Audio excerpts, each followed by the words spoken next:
Physiotherapy में 40 साल पहले और आज की फिजियोथेरेपी में क्या अंतर है? ये इवॉल्व हुआ है कि जो आज हम पेशेंट को हैंड ऑन ट्रीटमेंट देने लगे हैं और इमीडिएटली पेशेंट को रिलीफ देने लगे हैं। सर्वाइकल स्पॉन्डिलाइटिस को क्या ऐसा नहीं लगता कभी-कभी बहुत इजीली ले लिया गया कि ये तो होता ही है? हमारे आगे के स्ट्रक्चर टाइट हो जाते हैं, पीछे के स्ट्रक्चर ओवर स्ट्रेच हो जाते हैं, तो जिससे ये प्रॉब्लम आती है। गोली खाने से इसका सोल्यूशन नहीं मिलेगा। हमारा राइट पोस्चर क्या होना चाहिए व्हाइल वर्किंग? स्ट्रेस की वजह से भी क्या फिजिकल हेल्थ इफेक्ट करती है? अगर हमने बाकी सारी चीजें सीख ली तो ये भी सीखना पड़ेगा कि हमें स्ट्रेस को कैसे डील करना है। कैसे एक महिला अपना ख्याल रखे, क्या दिनचर्या होनी चाहिए, कैसे अपनी टेक केयर करनी चाहिए मॉर्निंग टू इवनिंग? अगर घुटनों में कहीं दर्द है तो फर्श पर बैठना हो, स्टेयर्स चढ़ना हो तो एक बहुत बड़ी दिक्कत हो जाती है और ऐसा लगता है कि दिन प्रतिदिन चलना और मुश्किल होता जा रहा है। क्या फिजियोथेरेपी में इसका ट्रीटमेंट है? फिजियोथेरेपी में हर चीज़ का ट्रीटमेंट है। अगर हमें ये बात समझ में आ जाए कि मैं रेगुलर एक्सरसाइज करूंगा तो ये प्रॉब्लम लैंड अप नहीं होगी। एक आखिरी सवाल करते हैं मेनोपॉज से जुड़ा हुआ।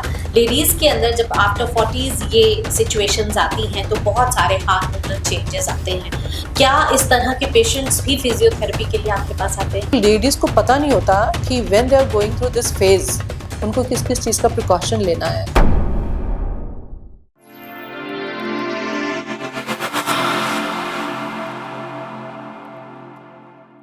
नमस्कार दोस्तों, मैं हूँ रुचि भैराली और बातों बातों में मैं करती हूँ आपका बहुत बहुत स्वागत। कहते हैं कि माँ हर जगह इसीलिए होती है क्योंकि भगवान वहां पर नहीं पहुंच पाते। उसी तरह जो शरीर प्रभु ने हमें दिया है उसे सही सलामत और ठीक तरह से चलाने के लिए हर जगह हमारे पास डॉक्टर्स होते हैं जिनकी मदद से हमारा शरीर सही रहता है और जीवन की दिनचर्या भी चलती है और जीवन की नैया पार भी हो जाती है। ऐसे डॉक्टर्स को हमारा सलाम है और आज के हमारे गेस्ट ऐसे ही एक शख्सियत है, डॉक्टर शशि लूथरा। 40 सालों का ऐसा अनुभव जहां उन्होंने अपनी सारी सेवाएं बहुत ही बखूबी निभाई भी हैं। हजारों पेशेंट्स को देखा, उन्हें फिर से अपनी दिनचर्या के लिए फिर से तैयार कर दिया और एक बहुत ही अच्छी खुशी का अनुभव भी किया। 40 सालों तक सफदरजंग हॉस्पिटल में न्यू दिल्ली में उन्होंने अपनी सेवाएं दी हैं और आज वो अपना प्राइवेट क्लिनिक रन कर रही हैं और आज भी जो प्रण उन्होंने लिया था कि मुझे जनता की सेवा करनी है उस पर लगी हुई है। मैं आपका बहुत बहुत स्वागत करती हूँ बातों बातों में। शशि लूथरा जी, आपका बहुत बहुत स्वागत है। थैंक यू रुचि। आपके वर्ड्स जो है ना ऐसे हैं कि जैसे बस सुनते ही रहो और आपने इतनी बखूबी प्रोफेशन को अंजाम दिया है, उसका नाम दिया है, तो I am really thankful for all this. Thank you so much. Thank you so much for coming. मैं पूरी उम्मीद करती हूँ कि आज की हमारी जो बातचीत रहेगी वो आपके पेशेंट्स के साथ साथ हमारे जो और भी ऑडियंस हैं उन तक पहुँचेगी और उनके बहुत काम आने वाली है। तो चलिए बातचीत की शुरुआत करते हैं। बातों बातों में आपका एक बार फिर से बहुत बहुत स्वागत करती हूँ। शुरुआत ये रहेगी कि आप एक फिजियोथेरेपिस्ट हैं और साथ ही इतने लंबे अरसे का आपको अनुभव रहा। ये फिजियोथेरेपी एक सिंपल शब्दों में अगर हम एक आम जनता को समझाना चाहें तो ये क्या है और इसकी एक इंसान को जिंदगी में कब इसका सहारा लेना पड़ता है? फिजियोथेरेपी अगर हम समझना चाहें ना तो जब से बच्चा पैदा होता है, कई बार कंजेनिटल एनोमलीज होती हैं, तब से ज़रूरत पड़ जाती है। थोड़ा और बड़ा होता है, फिर कुछ डिलेड डिसऑर्डर्स होते हैं, कुछ सिंड्रोम्स होते हैं जो पैदाइशी होते हैं, तब हमारी फिजियोथेरेपी की ज़रूरत पड़ जाती है। फिर थोड़े और बड़े होते हैं, स्पोर्ट्स इंजरीज होती हैं, बच्चे खेल कूद करने जाते हैं तो हमारी ज़रूरत पड़ती है। कहीं फ्रैक्चर हो गया तो हमारी ज़रूरत पड़ती है। पोस्ट फ्रैक्चर जो उसके बाद रिहैबिलिटेशन की ज़रूरत पड़ती है, अदरवाइज अपने आप से आप नॉर्मल लाइफ नहीं जी सकते। तो मुझे अपना प्रोफेशन इस मामले में बहुत अच्छा लगता है कि हम पेशेंट को वापस उसकी दुनिया में लेके जाते हैं, उसके रूटीन में लेके जाते हैं। हम और आगे बढ़ें, जैसे स्पोर्ट्स इंजरी मैंने मेंशन किया, फिर ज़्यादातर पेशेंट जो है सर्वाइकल प्रॉब्लम है, बैक प्रॉब्लम है, जो हम बड़ा आम सुनते हैं। हमारी मम्मियों की नी की प्रॉब्लम है, कभी ये प्रॉब्लम कभी वो प्रॉब्लम, ये सारे पेशेंट हमारे पास आते हैं। अगर हम न्यूरोलॉजी में जाएं तो पार्किंसनिज्म बड़ा कॉमन आपने सुना होगा, या पैरालिसिस के पेशेंट बड़े कॉमन सुने होंगे, या पोलियो के पेशेंट। पहले होता था पोलियो, आज हम मानते हैं कि वो नहीं है। तो हम ये सारे पेशेंट हॉस्पिटल में देखते हैं। कई सारे ऐसे और इंजरीज होती हैं, हेड इंजरीज हो गई, उसके बाद पेशेंट को हमारी ज़रूरत पड़ती है। तो हमारी पेशेंट को ज़रूरत सारी ज़िंदगी जहाँ से शुरू होती है और जब तक ख़त्म होती है, फिज़ियोथेरेपी की ज़रूरत होती है। कब किसको कहाँ ज़रूरत पड़ जाए। आज लोगों को बहुत नॉलेज है। जब मैंने ये कोर्स किया था तब लोगों को बहुत कम नॉलेज होती थी। वो यही सोचते थे कि कुछ प्रोफ़ेशन है, पता नहीं इसमें क्या होता है। कोई गर्म पानी की सिकाई करते हैं या मशीन से सिकाई करते हैं। पर ये प्रोफ़ेशन इतना एडवांस कर गया कि आज हमें लगता है कि फिज़ियोथेरेपी बहुत एडवांस फ़ील्ड है और यहाँ हम पेशेंट मतलब जब एक बार पेशेंट हमारे पास आ जाता है ना, वो सोचता है कि अब मैं बाईपास कर सकता हूँ, सीधा का सीधा इन्हीं के पास चला जाता हूँ, मेरी प्रॉब्लम सॉल्व हो जाएगी। तो बड़ा अच्छा लगता है जब पेशेंट को हम ठीक करके वापस भेजते हैं। पेशेंट बोलता है जैसे कल ही मेरे पास क्लिनिक में पेशेंट आया, he was in so much pain कि उससे चला ही नहीं जा रहा। आज आके कहता है ma'am I am 50% better. I was feeling so happy, so dilated कि अच्छा चलो मेरे ट्रीटमेंट से आप इतने अच्छे हो गए कि 3 सिटिंग में ठीक हो जाएगा। तो पेशेंट को बड़ा आराम लगता है कि अच्छा थोड़ी बहुत चोट लगी है, वहीं चले जाओ, स्प्रेन हो गया, स्ट्रेन हो गया, कुछ भी हो गया। तो बहुत पेशेंट्स को हम ठीक कर पाते हैं अपनी फिज़ियोथेरेपी से। तो आपको बहुत एक खुशी का जो एहसास होता है वो अनमोल है। वो शायद सबसे बड़ी फ़ी होती होगी आपके लिए जब आपका पेशेंट आपको ये कहे कि अब मैं बेटर फ़ील कर रहा हूँ। बिल्कुल, मतलब मुझे तो मैं पेशेंट की चाल से ही बोलती हूँ, अच्छा इतने % बेटर है ना? कहता है आपको कैसे पता लग जाता है? मैंने कहा भैया आपका फेस बताता है, आपकी चाल बताती है, आपका जो है ना एक्सप्रेशन बताते हैं कि आप कितने ठीक हो गए। आप ठीक नहीं हुए, जितना मुझे जॉय फ़ील होता है, जो मुझे इंटरनल खुशी होती है, उसका तो कोई मोल ही नहीं है। पैसा कुछ भी नहीं है उसके सामने जो हम उनको देते हैं। अगर हम देखें ना कि एक पेशेंट बेड रिडन है और उसको हमने एक लाइफ़ दे दी, उसको चलना सिखा दिया, उसको वापस उसके ऑफ़िस में पहुँचा दिया, इससे बड़ी बात कुछ नहीं है। अगर कोई एक बार समझ के देखे ना तो फिज़ियोथेरेपी का बहुत ही इम्पोर्टेंट रोल है। बहुत इम्पोर्टेंट है। और कहीं न कहीं ये भी होता है कि जब पेशेंट डॉक्टर को देखता है और डॉक्टर एक मुस्कान के साथ रिप्लाई करता है, आंसर करता है कि आप ठीक हो जाएँगे, तो आधी बीमारी तो यूँ ही ठीक हो जाती है। पेशेंट को लगता है कि ये पॉज़िटिविटी जो आई, ये रिस्पॉन्स जो आया, इससे ऐसा लगता है कि मैं ठीक हो जाऊँगा। तो वो सीरियसली आपकी थेरेपी को और भी ढंग से लेना शुरू करते हैं और फिर डेफ़िनेटली वो ठीक हो जाते हैं। बात को हम आगे बढ़ाते हैं। मैम आप हमें बताएँ कि जैसे कि मोस्टली हमने देखा है कि हर चीज़ का समय के हिसाब से बहुत ज़्यादा डिफ़रेंस आ जाता है। अब आपने 40 सालों का एक अनुभव देखा है, तो आप बताएँ कि फ़िज़ियोथेरेपी में 40 साल पहले और आज की फ़िज़ियोथेरेपी में क्या अंतर है? देखो पहले फिज़ियोथेरेपी थी बहुत सिंपल हम तरीके से करते थे। ऐसा नहीं कि पहले सिर्फ़ रांद पीटी जाती होगी, ऐसा तो नहीं था। But then even the evolve जब सारी चीज़ें इवॉल्व हुई हैं, तो हमारी मशीनरी भी इवॉल्व हुई है। तो उसमें ये है कि जो आज लेटेस्ट ट्रेंड है, वो सॉफ्ट टिश्यू मोबिलाइज़ेशन पे बहुत ज़्यादा आ गया। वो ये आ गया कि अब हैंड ऑन थेरेपी ज़्यादा हो गई। मशीनें आज पहले से और बेहतर हो गई। पर आज जो समय आ गया ना मैनिपुलेशन, मोबिलाइज़ेशन जो पहले कम होता था, आज वो बहुत ज़्यादा हो गया। तो इसको हम हैंड ऑन बोलते हैं कि जहाँ पे पेन है, पर्टिकुलरली हम हाथ से उस पे काम कर रहे हैं। तो अभी जैसे मैं एक इंस्ट्रूमेंट यूज़ करती हूँ जिसको हम instrument for soft tissue release बोलते हैं या मैं टेपिंग यूज़ करती हूँ या मैं ड्राई नीडलिंग यूज़ करती हूँ। तो वो पहले वो चीज़ें नहीं थी, जो आज की थेरेपी में वो ऐड हो गई। तो जिससे पेशेंट को ना इमीडिएट रिलीफ दिखना मिलना शुरू हो जाता है। तो ये इवॉल्व हुआ है कि जो आज हम पेशेंट को हैंड ऑन ट्रीटमेंट देने लगे हैं और इमीडिएटली पेशेंट को रिलीफ देने लगे हैं। जो मशीन्स अभी आपने बताई, थोड़ा इसको और समझा के बताइए कि क्या-क्या ये मशीन्स काम करती हैं और कैसे आराम मिलता है पेशेंट को? देखो मशीनों का तो कोई अंत ही नहीं है। इतनी सारी हमारे हॉस्पिटल में भी इम्पोर्टेंट मशीन्स कोई तो ऑस्ट्रेलिया से आई हुई है, तो कोई लंदन से आई हुई है, तो कोई हॉस्पिटल में तो कोई अंत ही नहीं था कि इतनी सारी महँगी-महँगी मशीनें हमने पेशेंट्स के लिए यूज़ करी हुई हैं। सो बहुत ज़रूरी होती है, जैसे एक उसमें होता है कि ट्रैक्शन देते हैं हम, कि उसमें अगर सर्वाइकल का ट्रैक्शन देना है, लंबर का ट्रैक्शन देना है, इंटरफेरेंशियल थेरेपी देते हैं, लेज़र देते हैं। बहुत सारी नई-नई और मशीनें आ गई जो आज ईज़िली अवेलेबल हैं, हॉस्पिटल्स वगैरह में तो बहुत ही ज़्यादा है और आम सेटअप में भी हमने काफ़ी सारी मशीनें रखी हुई होती हैं ताकि पेशेंट्स को उस चीज़ का भी लाभ मिले और हैंड ऑन का भी लाभ मिले। तो दोनों चीज़ें जब हैंड इन हैंड चलती हैं तो रिज़ल्ट बहुत अच्छा आता है। आपने अभी बताया सर्वाइकल स्पॉन्डिलाइटिस जो एक बहुत ही कॉमन प्रॉब्लम देखी गई है इंडियन टेंडेंसी में और ये भी देखते हैं कि टीचर्स हुए स्टूडेंट्स हुए जो बहुत ज़्यादा मोबाइल का इस्तेमाल करते हैं लैपटॉप पर रहते हैं या बिजनेस कह लीजिए आप या वर्किंग पीपल सारे लोग आसपास आप देखते हैं कि लैपटॉप या मोबाइल के साथ ही अपनी जिंदगी को बिता रहे हैं और सर्वाइकल स्पॉन्डिलाइटिस एक कॉमन प्रॉब्लम हम अपनी सोसाइटी में देख पाते हैं। तो आपको क्या लगता है कि सर्वाइकल स्पॉन्डिलाइटिस को क्या ऐसा नहीं लगता कभी-कभी बहुत इजीली ले लिया गया कि ये तो होता ही है, ये तो बड़ी कॉमन बात है, हर एक को हो जाता है, it's a very common thing, take a tablet और छोड़ दीजिए। फिजियो तक जाना, वहां तक पहुंचने की जो सोच है वो हर किसी की नहीं होती, वो सिर्फ एक टैबलेट तक रुक जाती है, ऐसा क्यों? वो आसान है, गोली लेना बहुत आसान है। जी। और फिजियोथेरेपी के लिए आपको समय भी निकालना पड़ता है। हॉस्पिटल आना है तो भी लाइन में लगना पड़ेगा, टाइम निकालना पड़ेगा। अगर आपने क्लिनिक सेटअप पे जाना है तो भी ये सब चीज़ें करनी पड़ेगी। गोली तो घर में पेन किलर रखा है, आपने उसको खा लिया, but that is not a solution. कि अगर हम उसको सही तरीके से समझें, गोली खाना कोई सॉल्यूशन नहीं है। वो इमीडिएटली मे बी 6 घंटे के लिए रिलीफ दे देता है, पर अगर हम प्रॉपर फिजियोथेरेपी कराते हैं, प्रॉपर पोस्चर लर्न करते हैं, प्रॉपर एक्सरसाइजेस को फॉलो करते हैं, तो हम बहुत बेहतर ज़िंदगी जी पाते हैं। अब फॉर एग्जांपल मेरे पास बहुत आते हैं सर्वाइकल के पेशेंट, बहुत ज़्यादा। मेरी ओपीडी में रोज़ ही 2-3 पेशेंट सर्वाइकल के ही होते हैं।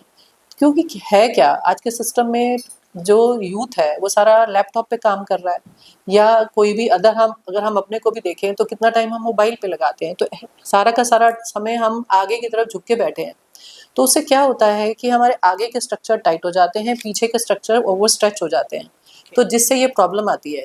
गोली खाने से इसका सोल्यूशन नहीं मिलेगा, पर अगर हमें पता है कि मेरे ये स्ट्रक्चर जो है वो टाइट हो रहे हैं, तो how to I make it correct, या मेरे पीछे के स्ट्रक्चर जो है ओवर स्ट्रेच हो रहे हैं, मैं उसको कैसे अपनी पोजीशन पे कर सकता हूँ।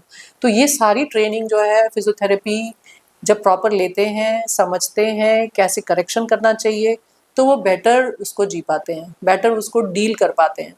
ये सोचना कि ये एक इंटीग्रल पार्ट ही बन गया लाइफ का, कि अगर हम लैपटॉप पे काम कर रहे हैं, सर्वाइकल की प्रॉब्लम होगी, तो ये जैसे-जैसे एज ग्रो होती है तो वो बहुत ज़्यादा तंग करता है, कि आपको वर्टिगो की प्रॉब्लम हो जाएगी, आपको बैलेंस लूज़ हो जाएगा या कुछ-कुछ और होने लग जाएगा। तो बहुत ज़रूरी है कि इसको हम समय से ट्रीट कर लें, समय से हम सीख लें कि हम क्या-क्या हिदायत बरतें, कि हम इससे लॉन्ग रन में जाकर के बहुत ज़्यादा सफ़र ना करें। तो आप थोड़ा-सा और हमें बताएँ कि क्या तो सिम्पटम्स रहते हैं स्पॉन्डिलाइटिस के, सर्वाइकल के, और हमारा राइट पोस्चर क्या होना चाहिए व्हाइल वर्किंग? देखो, सबसे ज़्यादा इम्पोर्टेंट ये है कि सबसे पहले तो मुझे अपना पोस्चर ही देखना होता है कि मैं सिटिंग में कैसे बैठा हूँ, स्टैंडिंग में मेरा पोस्चर कैसा है, स्लीपिंग में मेरा पोस्चर कैसा है। अभी पीछे मेरे पास एक पेशेंट आया, वो 2.5 पिलो यूज़ कर रहा था। 2.5 पिलो यू कैन अंडरस्टैंड कि 2 पिलो और उसके 2 को भी आगे से आधा और मोड़ देना। सो अगर हम इतना बड़ा पिलो यूज़ कर रहे हैं, तो आप सोचो कि आप कैसे कर रहे हो। Your neck is in this position कि आप फॉरवर्ड क्या वहाँ फॉरवर्ड हो, कि आपका पोस्चर इतना गलत है कि आप सोए हुए में भी, सोते हुए पोजीशन में भी आप अपनी नेक को आगे बेंड करके बैठे हुए हो। सो आपके नेक का क्या हाल होगा। सो हमें इन बातों का ध्यान रखना चाहिए कि हमें पिलो यूज़ करना है तो बहुत स्मॉल पिलो यूज़ करना है, बिना पिलो के भी नहीं सोना चाहिए, नहीं तो हमारी बाजू जो है ऑटोमेटिकली जब हम लेफ्ट साइड पे सोएंगे तो लेफ्ट बाजू आ जाएगी। सो इट इज़ वेरी इंपॉर्टेंट कि हम स्मॉल पिलो यूज़ करें और ये देखें कि मैं कहाँ कहाँ पे गलती कर रहा हूँ। जैसे कुछ लोग होते हैं बहुत टाइट बन बनाते हैं, कि जूड़ा इतना टाइट, इतनी सुइयां लगा देना, और उनको पता ही नहीं होता कि वो सर्वाइकल के पेशेंट इसकी वजह से बन गए, कि उन्होंने बालों को इतना कस के बांध दिया, उन्होंने अपनी नसों को ऐसे खींच दिया कि जिसकी वजह से ये प्रॉब्लम हो गई।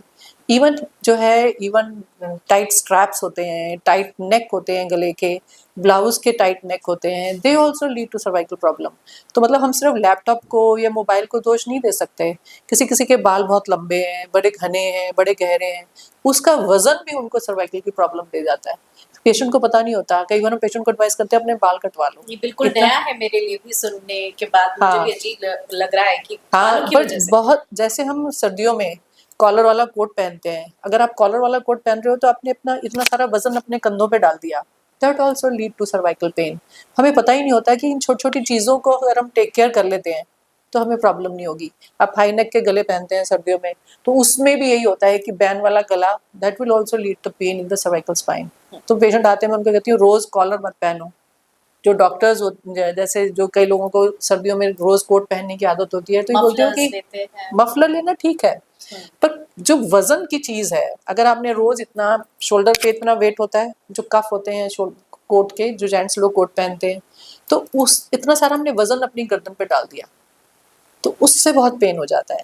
तो अगर हमें पता है ना, तो हम एक दिन जैकेट पहन लेंगे, एक दिन कोट पहन लेंगे, एक दिन अल्टरनेटिव देख लेंगे, तो हमें पता ही नहीं, और हमें पेन ही पेन हुए जा रहा है, हुए जा रहा है। तो ये छोटी छोटी चीज़ें, जैसे आपकी छोटी बातों बातों में, ये बातों बातों में ही कितने सारे सॉल्यूशन छुपे हैं, कि अगर मुझे पता है कि इसको मैं ऐसे ठीक कर सकती हूँ, तो हमें लगेगा कि I can go to the physiotherapist and have proper guidance. It is so important to reach to the doctor Yes. at the right time. या ये बहुत जरूरी है। जितनी लेट आएगा पेशेंट, उतनी सीटिंग ज़्यादा लगेगी। मैं पेशेंट्स को हंसती हूँ ये, कि जल्दी आएगा तो जल्दी ठीक हो जाएगा, जितने दिन लेट आएगा, जितने पुरानी बीमारी लेके आएगा, तो उतनी मेरी सीटिंग भी ज़्यादा लेनी पड़ेगी, फिर ज़्यादा पैसे देने पड़ेंगे।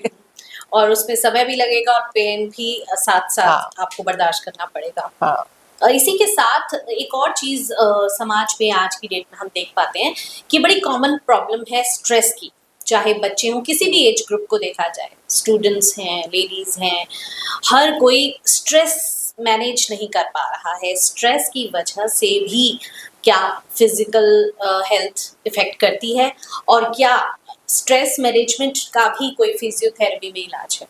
आज स्ट्रेस छोटे से बच्चे को भी है। अगर आप छोटे बच्चे से भी पूछोगे ना, तो वो भी कहेगा कि I am not feeling good, I am feeling this और I am feeling that. So it is a very common thing now, word has become so familiar with everyone, कि कुछ भी हो रहा है ना, आप बोल दो कि मुझे स्ट्रेस हो रहा है, मुझे एंग्जाइटी हो रही है, मुझे ऐसा हो रहा है।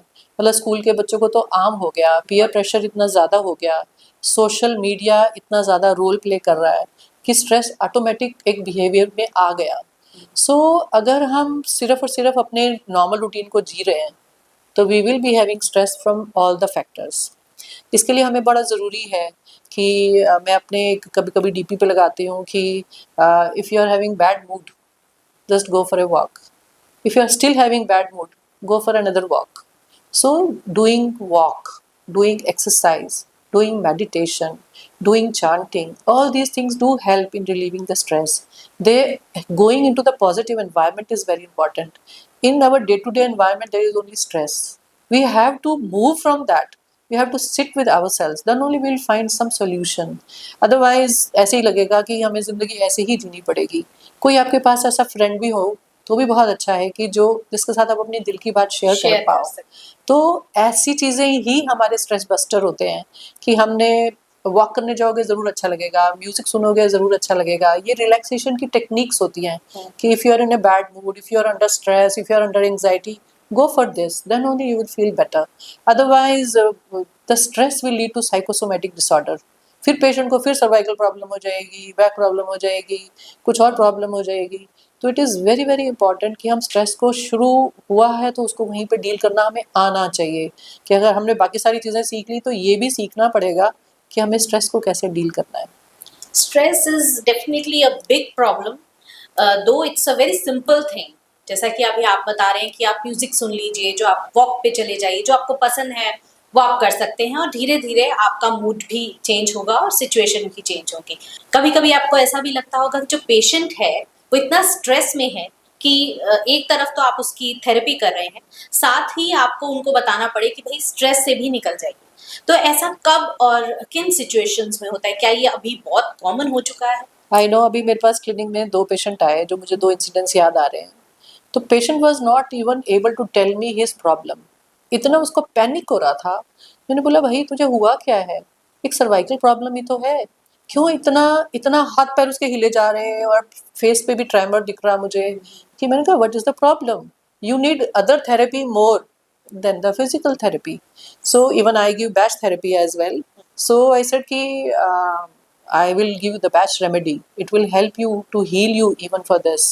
So then he took the physiotherapy and then he sat for that कि अच्छा मुझे आप batch remedy भी दो, कि मैं मैनेज नहीं कर पा रहा अपना स्ट्रेस। तो कई बारी हमें मेडिकेशन की भी ज़रूरत पड़ती है, कि जब हमारे आपे में नहीं होता। कई बारी हम उसको इन चीज़ों से डील कर सकते हैं, पर some time even we need remedy also. So we'll talk about sometime batch flower remedy. So that is also a good remedy for having all this stress, loneliness, anxiety. This that really helps. So मैंने उस patient को वो दी। पीछे एक और lady आई, वो भी ऐसे ही कि शशि जी, बस ऐसे-ऐसे बोले जा रही है। मैंने कहा भई अपनी प्रॉब्लम तो बताओ कि प्रॉब्लम है क्या? प्रॉब्लम बोल ही नहीं पा रही थी वो, कि मतलब इतनी अपनी उलझन में थी कि वो अपनी प्रॉब्लम ही नहीं बता पा रही, कि मेरा मतलब ना सवाल कुछ और जवाब कुछ। तो आप अंडरस्टैंड कर सकते हो कि कॉम्प्रिहेंशन ही उसके माइंड का ठीक नहीं था, कि वो इतने अंडर स्ट्रेस में थी। तो तब उसको भी मैंने by chance batch remedy the and उसकी फिजिकल थेरेपी दी। तो now she is in the recovery phase.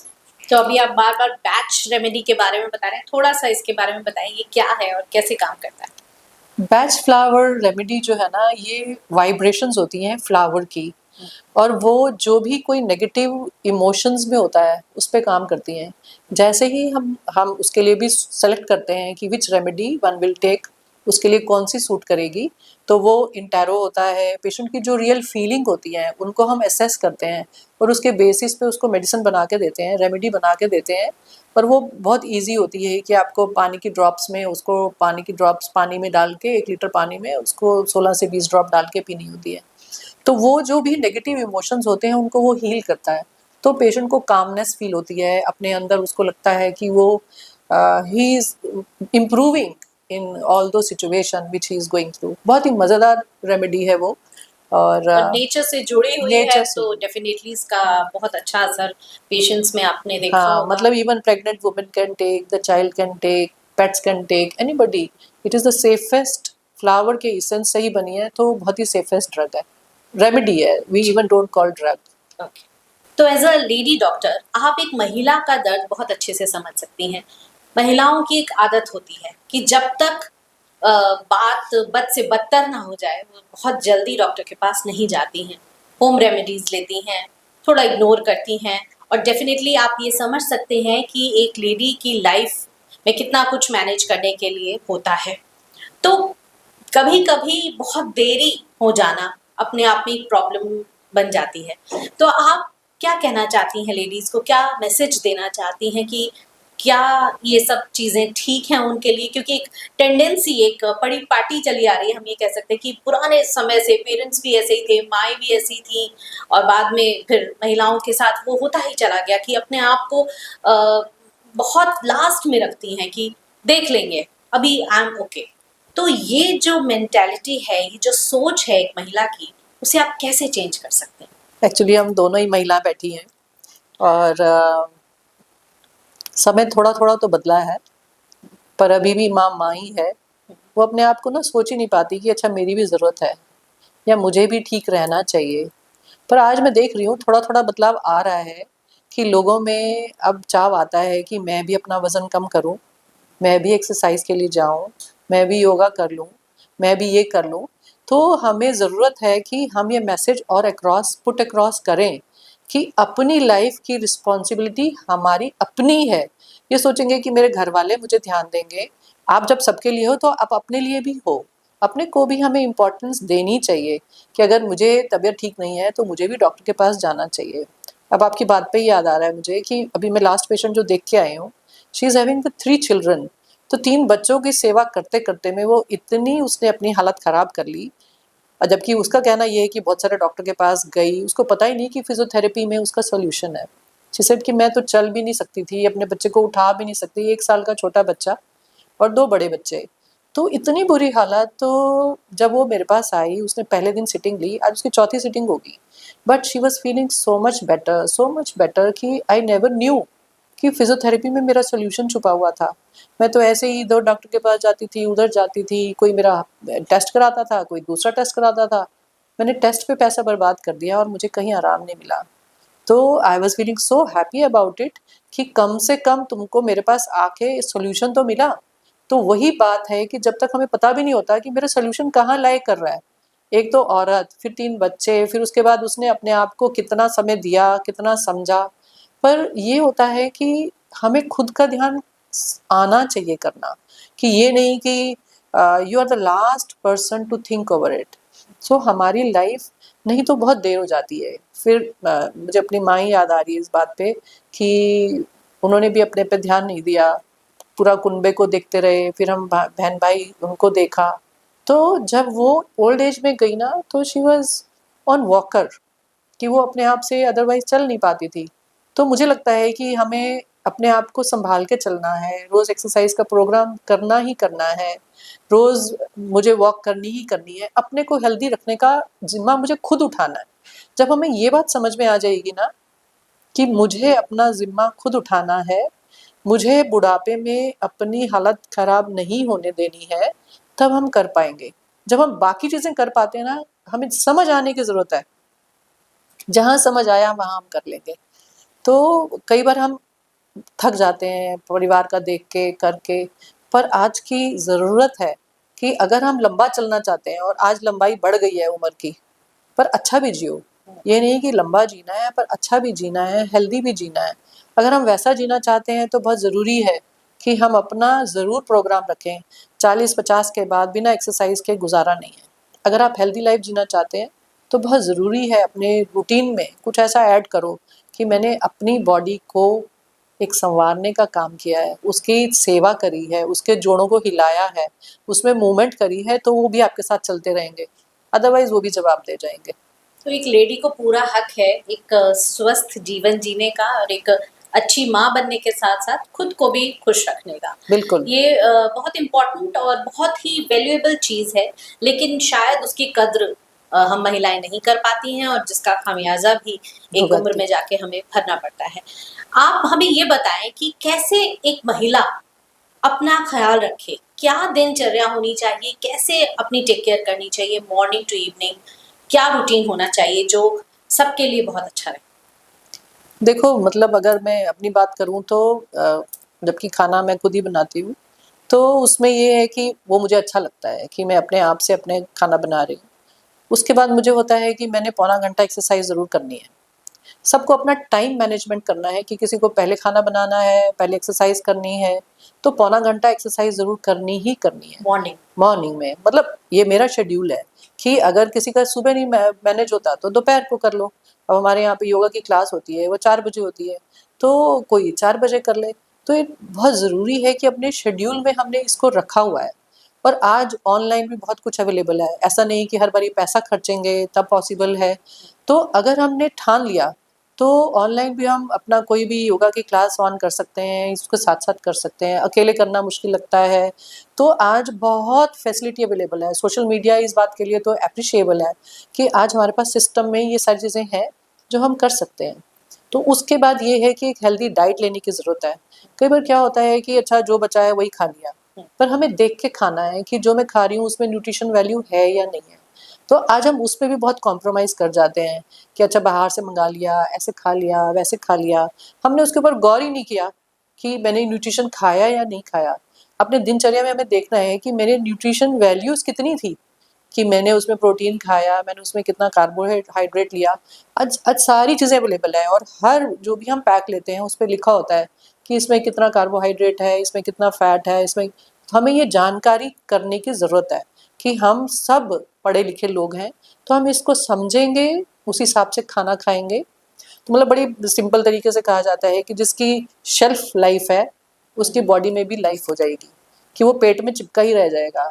तो बेटर है हम फ्रेश फूड खाएँ, ताज़ी चीज़ें खाएँ, तो जो ताज़ा खाओगे तो वो ताज़ा रह जाएगा। और अगर हम ज़्यादा ही पैक्ड फूड खाते हैं, ऐसी चीज़ें खाते हैं, तो हमारी हेल्थ को वो नुकसान पहुँचाती हैं। सो जैसे हमने एक्सरसाइज़ को समझा, हमने अपने डेली रूटीन में ऐड किया, इसी तरीके से हमने हेल्दी डाइट को ऐड किया।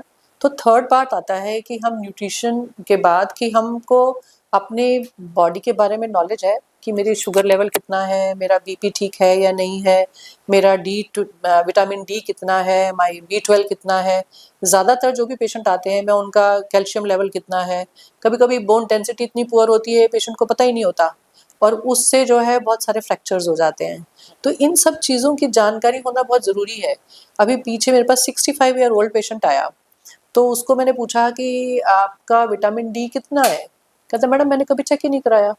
तो आई वाज़ सरप्राइज़ कि 65 साल की उम्र तेरी बीत गई भैया, तो तूने आज तक कभी विटामिन डी ही नहीं चेक कराया। जिसने चेक नहीं कराया उसने कभी लिया ही नहीं। जब लिया ही नहीं तो उसकी बॉडी में कितनी डेफिशिएंसी होगी। जो जॉइंट्स में पेन है, मसल्स में पेन है, उसकी इतनी सारी डिबिलिटी हो रही है, तो एक सिंपल एक सप्लीमेंट देने से भी वो चीज़ ठीक हो सकती है, जिसके बारे कितनी में वर्स्ट नॉलेज होगी। नहीं है, जिसके बारे में नॉलेज ही नहीं है। तो बहुत ज़रूरी है इन सब के बारे में नॉलेज होना। आज हमारे पास सब चीज़ें अवेलेबल हैं। आप सोशल मीडिया पे कुछ भी देखो, कुछ भी गूगल करके देखो, सब चीज़ें अवेलेबल हैं। आज कोई भी एमआरआई कराता है या कोई डॉक्टर मेडिसिन लिखता है, फटाफट गूगल हो जाती है कि अच्छा इसका क्या मतलब है, क्यों दी जा रही है। तो हमारे को खुद भी अपनी सेहत के लिए थोड़ा-थोड़ा जागरूक होने की ज़रूरत है। इसके लिए बहुत ज़्यादा कुछ नहीं करना। आप 6 महीने में, साल में अपने टेस्ट करा रहे हो, आपको अपना लेवल पता लग रहा है कि मैं कहाँ स्टैंड कर रहा हूँ और मुझे क्या-क्या ज़रूरत है। अगर आप कैल्शियम की गोली खा के अपने को सेफ कर रहे हो कि ऑस्टियोपोरोसिस नहीं होगा, ऑस्टियोपिनिया नहीं होगा, मुझे फ्रैक्चर नहीं होगा अगर मैं थोड़ा बहुत गिर जाऊँगा, you are making yourself safe और बड़ी सेफ गेम है। कुछ ज़्यादा करना नहीं है। आपने विटामिन डी का इंजेक्शन लगवाना है या टैबलेट खानी है, आपने वीकली खानी है, मंथली खानी है, वो उस पे डिसाइड करते हैं कि आपका विटामिन डी का लेवल कितना है। और ये कोई बीमारी नहीं है, ये एक बीमारी डेफिशिएंसी है और जिसको दूर किया जा सकता है इंजेक्शंस के थ्रू और आपकी मेडिसिन के थ्रू। तो ये बहुत अच्छी बात है, लेकिन वही है कि पढ़े लिखे होने के बावजूद भी, वो नॉलेज होते हुए भी हम लापरवाही कर जाते हैं और फिर दिक्कतें बढ़ जाती हैं।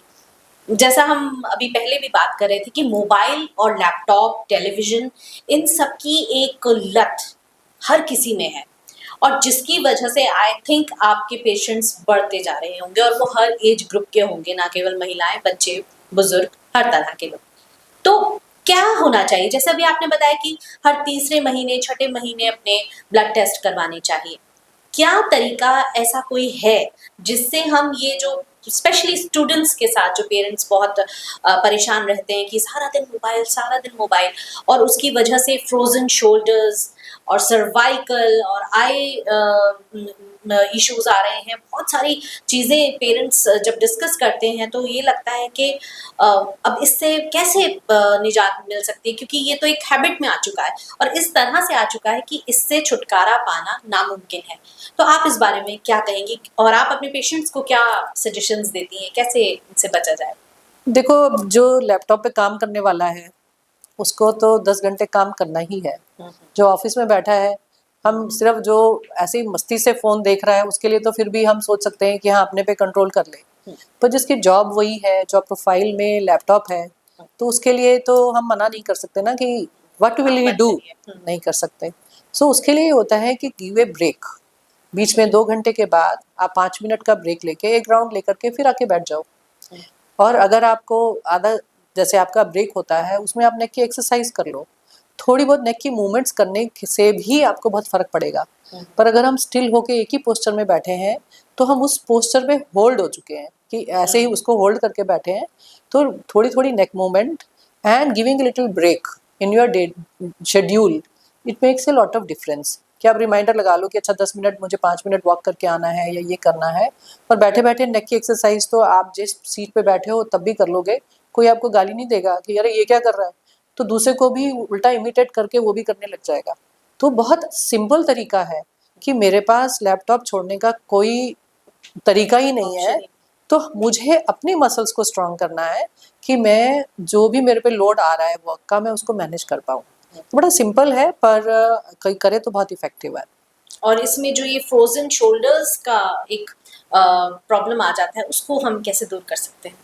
फ्रोज़न शोल्डर धीरे-धीरे कोई शोल्डर की इंजरी होती है, फिर शोल्डर की हम एक्सरसाइज़ नहीं करते, तो वो फ्रोज़न शोल्डर बन जाता है। नाम ही सजेस्ट करता है कि द रेंज जो है वो लिमिटेड हो जाती है शोल्डर जॉइंट की। तो उसके लिए जो है रेगुलर एक्सरसाइज़ करनी पड़ती है। बहुत सारी शोल्डर की एक्सरसाइज़ हम पेशेंट्स को गाइड करते हैं। पेशेंट्स को हमारे पास आना भी पड़ता है रेगुलरली, तब जाकर के फ्रोज़न शोल्डर से रिलीज़ कर पाते हैं कि ये भी क्योरेबल है? क्यूरेबल है। क्योरेबल। हाँ, कि पर थोड़ा समय लग जाता है कि पेशेंट जिस रेंज में आएगा हमारे पास, अगर वो बहुत ही कम रेंज लेके आता है, तो उतने ही दिन मल्टीप्लाई हो जाते हैं। अगर बहुत ही कम दिक्कत हुई है, अभी शुरुआत है, तो जल्दी ठीक हो जाता है। हमने शर्टिका पेन में भी ये सारी इश्यूज देखे हैं और अगर घुटनों में कहीं दर्द है तो फर्श पर बैठना हो, स्टेयर्स चढ़ना हो, तो एक बहुत बड़ी दिक्कत हो जाती है और ऐसा लगता है कि दिन प्रतिदिन चलना और मुश्किल होता जा रहा है। ये ज़्यादा वजन के कारण भी होता है, चोटें लगी हैं किसी के घुटने में बहुत ज़्यादा तो भी होता है और चाल देखकर ही आप समझ जाते हैं कि यहाँ पर कुछ प्रॉब्लम है। तो क्या फिजियोथेरेपी में इसका ट्रीटमेंट है और कैसे?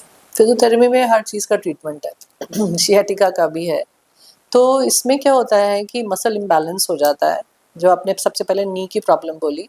तो हमें अपनी मसल जब हम स्ट्रेंथन करते रहते हैं, रेगुलर एक्सरसाइज करते रहते हैं, तो वो मेंटेन रहती है। और अगर हमने उन सबको ढील दे दी, तो जो हम चाल देखते हैं कि पेशेंट ऐसे चल रहा है, ऐसे चल रहा है, ऐसे चल रहा है, ऐसे चल रहा है, तो उसमें क्या होता है कि वो जो क्वाड्रिसेप्स मसल होती है, जो नी की मसल होती है, उसको वो यूज़ ही नहीं कर रहा, वो हिप की मसल यूज़ करके चल रहा होता है। तो अगर हमें ये बात समझ में आ जाए कि मैं रेगुलर एक्सरसाइज करूँगा, तो ये प्रॉब्लम लैंड अप नहीं होगी। दूसरी चीज़, इम्प्रॉपर पोस्चर होता है, जो कि हमको इवन सोने का नहीं पता कि मुझे किस पे सोना चाहिए। हार्ड बेड पे सोना चाहिए। इट शुड नॉट बी कि डनलप का मैट्रेस है, फोल्डिंग है या सोफ़ा है। हम गलत तरीके से सोएंगे तो भी ये प्रॉब्लम लैंड अप हो जाती है। तो इन छोटी-छोटी चीज़ों से हम इनका सॉल्यूशन ढूँढ सकते हैं। अब जैसे हमने अभी वज़न भी उठाना है, कुछ लोग जो है बिल्कुल आगे झुक के वज़न उठाते हैं, उससे डिस्क प्रोलैप्स हो जाती है, उससे सियाटिका पेन डेवलप हो जाता है। तो हमें ये देखना होता है कि मैंने वज़न कैसे उठाया। घुटने से घुटने मोड़ के अगर हम वज़न उठाते हैं तो हमारी स्पाइन पे ज़ोर नहीं आता। छोटे-छोटे precaution makes lot of difference. तो अगर हम इन सब चीज़ों को कर लेते हैं तो ये प्रॉब्लम नहीं लैंड अप होगी। प्रॉब्लम लैंड अप हो गई है तो फिर सियाटिका का ट्रीटमेंट हम क्लिनिक में करते हैं, तो उसको हम बड़ी ईज़िली ट्रीट कर सकते हैं। बखूबी आपने सभी सवालों के जवाब दिए हैं और आपकी बातों से लगता है कि अगर हमारा लाइफस्टाइल अच्छा है और इन छोटी-छोटी बातों का अगर हम ध्यान रखते हैं और शुरुआत में ही डॉक्टर के पास जाते हैं, तो बातें बढ़ने की बजाय आप फिट होना शुरू हो जाते हैं और आपको प्रॉब्लम्स कम आती हैं जीवन में और एक अच्छा लाइफ स्पैन आप जी पाते हैं। लेकिन साथ ही ऐसा देखा गया है कि हेल्थ केयर के मामले में लोगों का विश्वास बहुत कम होता जा रहा है। कहीं न कहीं एक डर है कि मुझे राइट डॉक्टर नहीं मिलेगा, राइट ट्रीटमेंट नहीं मिलेगा और अगर मैं एक बार फिजियो के लिए चली गई तो मैं डिपेंड हो जाऊँगी। ये इस तरह की बहुत सारी विचारधारा लोग अपने अंदर रखते हैं और जिस कारण वो घर से बाहर ही नहीं निकल पाते। पेशेंट यही सोचता रहता है कि शायद ये मेरे लिए नहीं है और मैं तो ये नहीं कर पाऊँगा और फिर वो बातें और वर्स्ट होती चली जाती हैं। तो ये जो विश्वास की कमी हो गई है समाज में, क्योंकि पहले के मुकाबले आज की डेट में हर गली नुक्कड़ पर फिजियोथेरेपिस्ट भी हैं, डॉक्टर्स भी हैं, हॉस्पिटल्स भी हैं और शायद बेहतरीन फैसिलिटीज के साथ अवेलेबल हैं। लेकिन फिर भी विश्वास कहीं ना कहीं जो ये कम होता जा रहा है, आपको क्या लगता है ऐसा क्यों हो रहा है? अब मैं इसका क्या जवाब दूँ रुचि आपको कि अस्पताल तो अभी भी बहुत भरे हुए हैं। जी। किसी भी छोटे से छोटे अस्पताल में चले जाओ, बड़े से बड़े में चले जाओ, तो ठीक भी पेशेंट वहीं पे हो रहे हैं। जी। चाहे विश्वास है या नहीं है, पर आज भी डॉक्टर के पास हमें जाना ही चाहिए। इलाज वहीं होता है, घर बैठ के तो हम अपनी प्रॉब्लम को बढ़ा रहे होते हैं।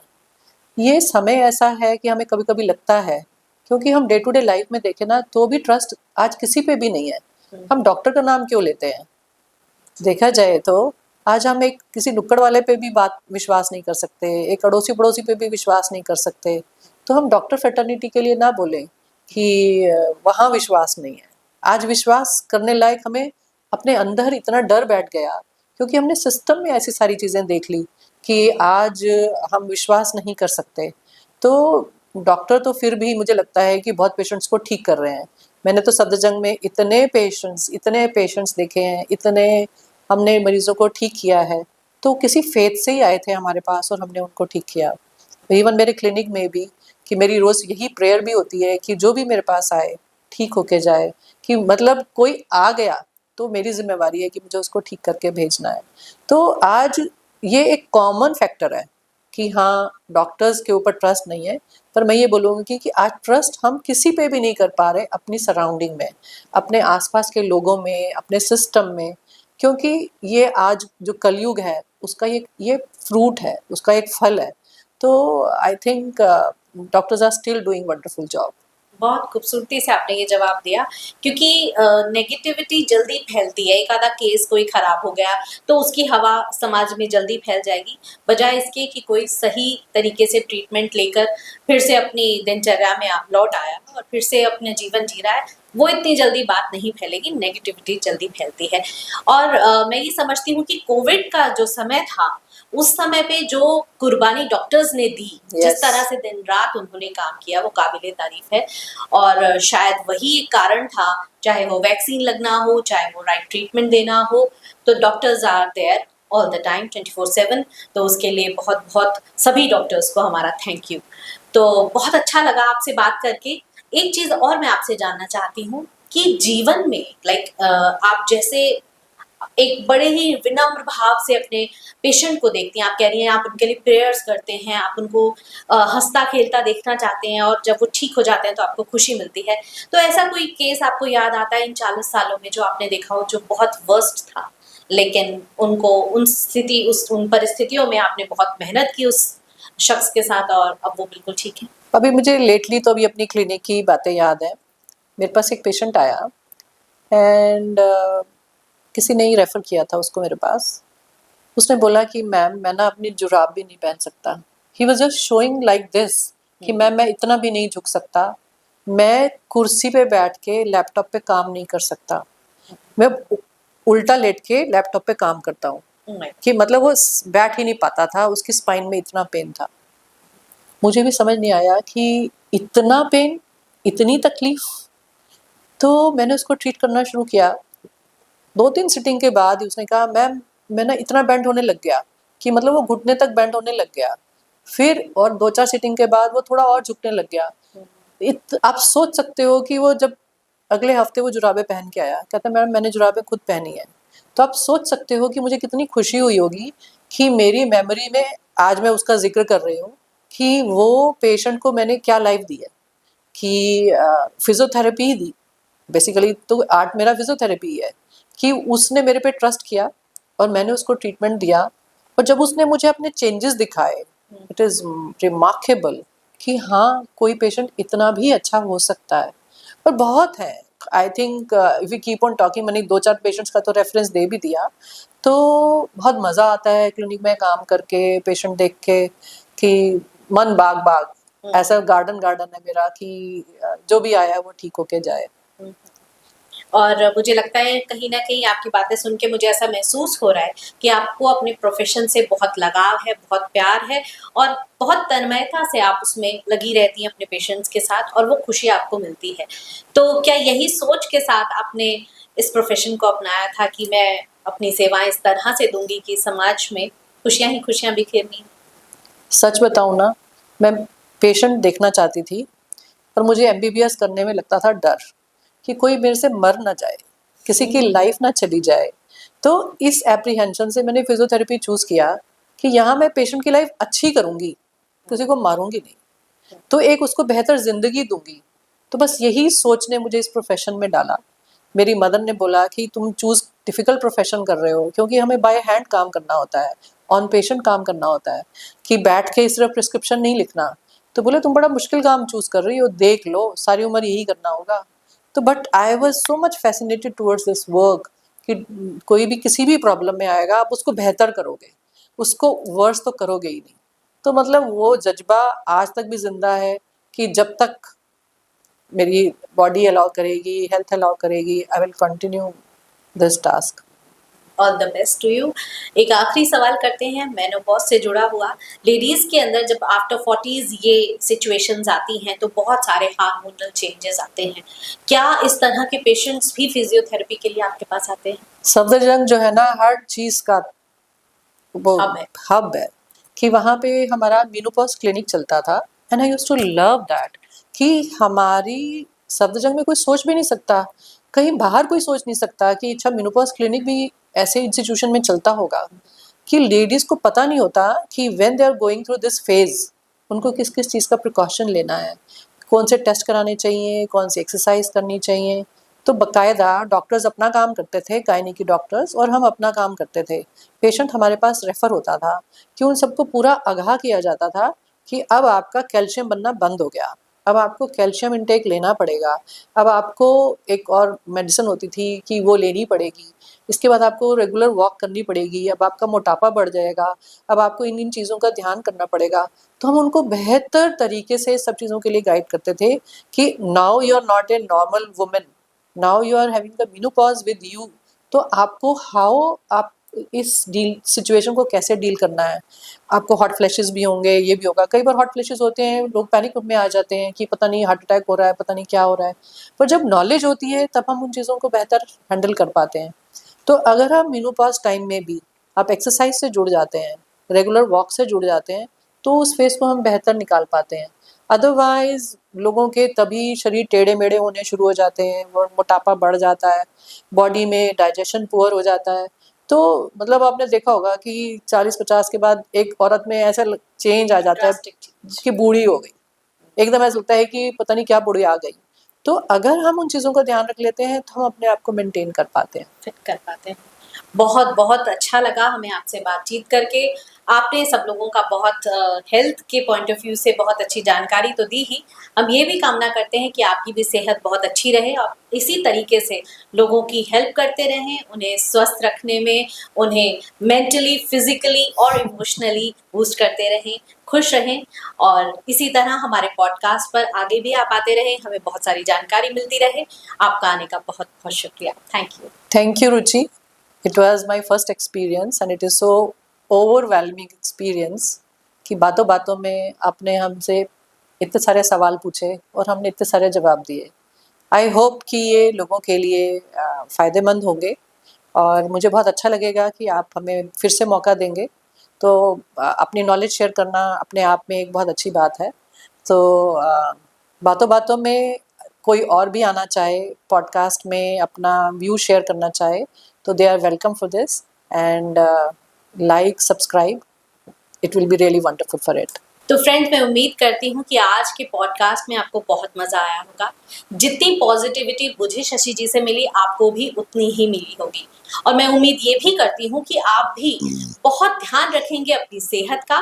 और अगर आप जुड़ना चाहते हैं शशि जी से, अपना ट्रीटमेंट लेना चाहते हैं, तो डिस्क्रिप्शन में हम सारी जानकारी देंगे विद एड्रेस। आप कांटेक्ट कर सकते हैं और अपने अच्छे और स्वस्थ जीवन की कामना कर सकते हैं। इसी के साथ आज का हमारा पॉडकास्ट यहीं खत्म होता है। आपसे फिर मिलेंगे, तब तक के लिए नमस्कार।